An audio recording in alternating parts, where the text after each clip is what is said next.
talk bill, we talk streets, we talk money. King Mr. TV. Yo, it's your boy King Mr. right here on King Mr. TV, where we talk real, we talk streets, and we talk money. Hey, and sometimes we talk sports. So that's what I got for y'all right here, man. This one right here is about that boy Dennis Shroder. Why they keep on trading that man so much? Let's find Dennis out. Shroder might be one of the strangest cases in modern basketball. The man didn't just win the World Cup and the Eurobasket with Germany, he was the MVP in both tournaments. A resume that puts him in the Basketball Hall of Fame talk. Damn, I didn't even know that. Shout out to Dennis Shroder. Hall of Fame talk, okay. Last 5 seasons alone, he's played for 9 different teams, constantly getting traded. The All crazy the part time. is, Shroder just signed a 3-year, $45 million contract with the Sacramento Kings, and less than half a season in, they're already exploring trade options. So let's unpack what the hell is going on with Dennis Shroder's NBA career. Also, at the end of the video, I'll take a look at the best possible trade destinations, so stick around for that. But first, we gotta address this recent 3-game suspension, because that's when the trade rumors came up. On December 28th, the Kings played the Lakers, and apparently Shroder confronted Luka Doncic in the tunnel, reportedly attempting to strike him. Shams reported the suspension, and Dennis just commented a sarcastic attempting with laughing emojis. But this whole thing didn't come out of nowhere. Throughout the game, those two were going at each other, and then Luka hit him with one line that you know Shroder has heard 8,000 times at this point. Yep, the Lakers extension, the 4 years, 80 million. The decision that has basically become a meme and a real turning point in Dennis's career. So when Luka says that in the middle of a heated game, it's not just trash talk. It's Luka pressing on that one sore spot that never really went away for Shroder. And the thing is, Dennis is not the type of person who just smiles, lets it go, and moves on. If he feels disrespected, he's going to let you know immediately. I mean, we've seen heated moments between these two in FIBA as well. This is a little bit of gamesmanship, I think, from Slovenia. What's up with these boys? Yeah, why they don't like each other? Dennis is a player who has always carried himself like a lead guy, like the alpha, like the one who has to be taken seriously, which got him in conflicts even with his national team coach. Hey, let's go! Fuck, sit down! Let's go! Sit down! No, you don't tell me what to do. Sit down! You got timeout! Let's go! And now it's happening in Sacramento. You see, Shroder didn't come to the Kings as a short-term emergency option. He was their biggest offseason move. After moving on from De'Aaron Fox, Sacramento brought him in to stabilize the backcourt, organize the offense, and give the team some direction. 3 years, $45 million, that's starting point guard money. Instead, just bread. 3 months into the season, he's already been benched, and there are reports that the Kings are openly exploring trade options. Teams don't do that unless they've already decided something isn't working.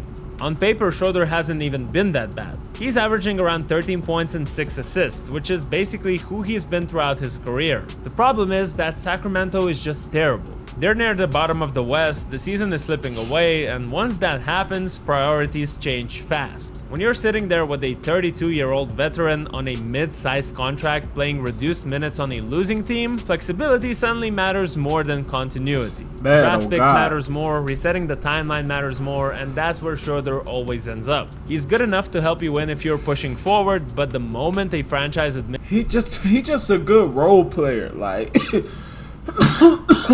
the nigga is not the star player. Like, I hate to even say that. And then even from this video though, you can even see that, like, even his personality ain't even the personality of the star player. He like a role player. I hate to even say that because now he with my Cavaliers, but still, he's just a role player, man. He's a guy that bring a lot of energy off the bench. You know what I'm saying? He's a guy that could stabilize the second team. He's not the #1 guy you want out there that you about to put all your money behind. Like, nah, man, cut it out. Just cut it out. admits that it's going nowhere, he turns into a piece you move. And this is the part that really matters. Sacramento isn't doing anything unusual here. They're doing exactly what almost every... And he can help you if you're trying to make a deep playoff push. He can help. You know what I'm saying? other team before them has done with Dennis Shroder. just before I take a look at how his NBA career has unfolded so far, make sure that you are subscribed to the channel. We make weekly videos with this European perspective on the NBA and give you takes that you won't usually hear. Spent 5 seasons in Atlanta, grew into a starter, put up real numbers and looked like a long-term backcourt piece before Trae Young got there. The first real turning point comes in Oklahoma City. Shroder was actually excellent there. 6th Man of the Year finalist, a key piece in that 3-guard lineup with Chris Paul and SGA, and a genuine contributor on a playoff team. But OKC wasn't trying to stay good, they were trying to reset. Once Thunder committed fully to building around Shea and stockpiling assets, Shroder became expendable. So next was the quite successful Lakers stint, after which he famously declined that contract extension. After which his market value collapsed, he ended up in Boston on a 1-year deal, and suddenly he's being looked at as a temporary solution. In other words, not someone teams build around, someone teams can use. Boston turns him into a trade chip and sends him to Houston, where he arrives just as the Rockets commit to a full youth movement. Again, there's no long-term role there, no real direction for a veteran guard, and once again, he's not part of the plan. He returns to the Lakers for a season, plays well, helps them reach the Western Conference Finals, but cap constraints push him out again. Even when things go right, there's never stability for Dennis Shroder. Toronto was next, and it's one of the clearest examples of the Shroder problem. He's brought in to replace Fred VanVleet and stabilize a team that hasn't decided what it wants to be. He plays solid basketball, does his job, and gives them exactly what they asked for. But the problem was that the Raptors were stuck between timelines. Once they actually chose to pivot toward a younger core, Shroder no longer fit and was traded to Brooklyn. He actually played some of the best basketball of his career there, and then chaos began. He got traded to Golden State and later to Detroit, all within the same season. In Golden State, the fit was a bit awkward in that motion-heavy system. In Detroit, he was essentially a placeholder while the team was sorting its identity out. And so Golden State, I can't even see that. That's like a weird fit for Dennis. Like his playing style for real, I'm not fucking with Golden State. I didn't even remember that even happened. We're back in Sacramento watching that same logic play out again. A team looks at the standings, realizes the season is gone, and then starts prioritizing flexibility over continuity. Shroder once again becomes the obvious piece to move. I believe that those 9 teams in 5 seasons isn't randomness, it's actually a pattern. Shroder keeps landing on teams that are either transitioning, stuck between timelines, or about to reset. And the moment that reality becomes unavoidable, a veteran guard with a movable contract is the first one out the door. But of course, it can't be just about timing. It's also about the type of basketball player Dennis Shroder actually is. And that's where you have to look at how he plays and why there's such a contrast between his FIBA and NBA careers. You see, for Germany, Shroder is the unquestioned floor general. He has the ball when it matters,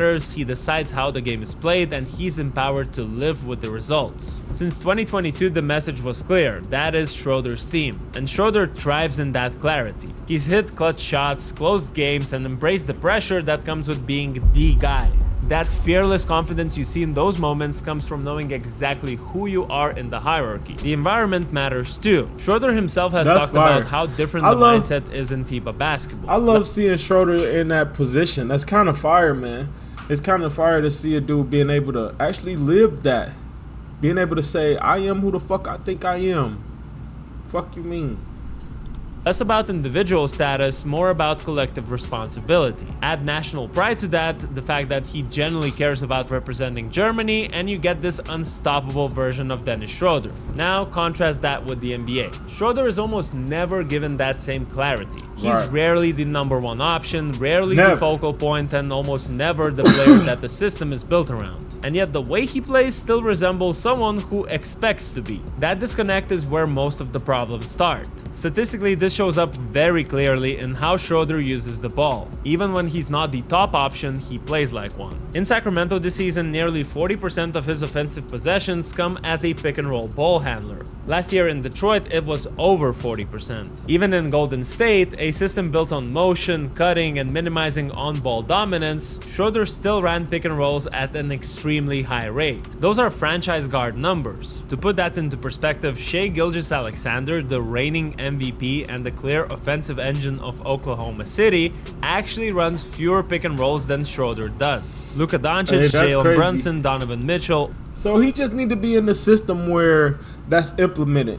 You know what I'm saying? He need to be in the system where that's implemented and he can just do his thing for real. That's what it sound like.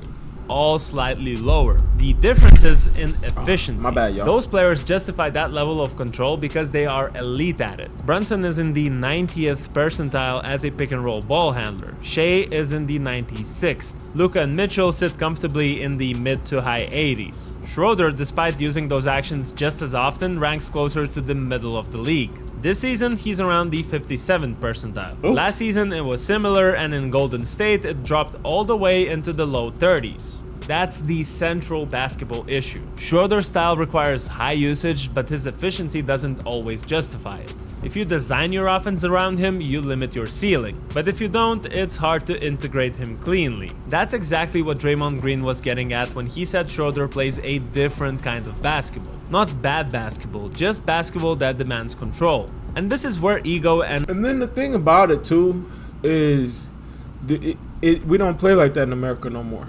The way we play in America, man, we shoot threes. It's all about stop and pop.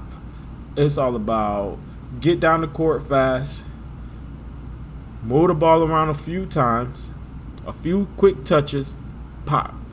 That's the way they play now. You know what I'm saying? And the way Schroeder is playing, it ain't that. He playing a style where niggas actually really got to run plays. You got to be here, be there. You know what I'm saying? They ain't really playing like that nowadays. You got one guy coming up who control the ball most of the time. He either making an ISO play down to the middle or he doing the 3-touch shoot. Shit. You know what I'm saying? That's pretty much how they play. identity come in too. You could say that Schroder has every reason to believe in himself. He's been the best player on a championship level team internationally. He has closed games on the world stage. And that kind of experience doesn't disappear when you walk into an NBA locker room. So once you see all of this together, the picture becomes a lot clearer. Dennis Schroder isn't disrespected per se. He's a very specific type of guard with a very specific set of strengths, and those strengths only fully show up in the right environment. Usually one that aspires to win, usually one where other defenders can cover for his lack of size, and one where he gets a significant role offensively. And that's why the question now isn't whether Sacramento will trade him. It's which teams can actually use him without repeating the same cycle all over again. And in my eyes, one I don't know what he about to say. Let's actually see. Let's see what he say. team that makes sense in that context is the Orlando Magic. Wrong. He at the Cleveland Cavaliers right now, and actually he is a good fit over here in Cleveland with the way that we play, because we got enough guys to handle the ball where it's clear where, bruh, that ain't what you're here for. You're here to play defense, and you here to actually be a third option for real on this Cavaliers team. You there to just bring energy. You an energy role player over here. We not expecting you to do a whole bunch of nothing for real when it comes to handling the ball. We expecting you to just be there when we need you and bring that energy off the bench. You feel what I'm saying?